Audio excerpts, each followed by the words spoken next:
So in our poster, we're discussing Tebipenem's activity against UTI pathogens. So as you may know, UTIs, or urinary tract infections, are commonly caused by E. coli and Kleb pneumoniae. And historically, these have been managed with oral therapeutics such as cephalosporins, fluoroquinolones, and trimethoprim sulfamethoxazole. Not surprisingly, with widespread use, it's been followed by development of resistance to these therapeutics, and in particular, the production of ESBLs, or extended spectrum beta-lactamases, has been key in resistance to cephalosporins.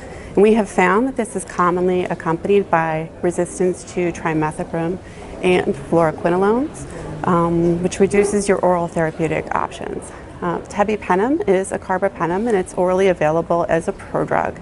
So carbapenems have excellent activity against these pathogens.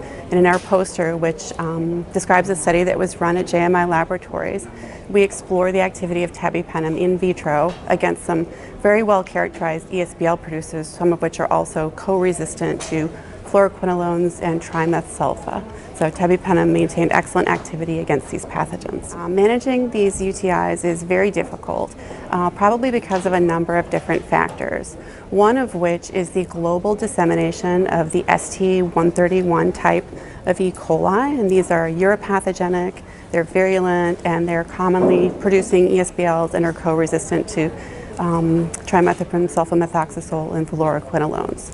A second aspect is patients often experience recurring infections, which require treatment over and over again, likely with the same classes of therapeutics, and this creates selective pressure on the organisms to develop, resistance mechanisms.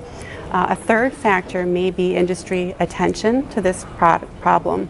So we have, as an industry, focused a lot of attention over the past decade in developing IV therapeutics to address carbapenem-resistant bacteria. So this has created a bit of a gap in terms of the attention that's been put on developing oral therapeutics which could help address this problem.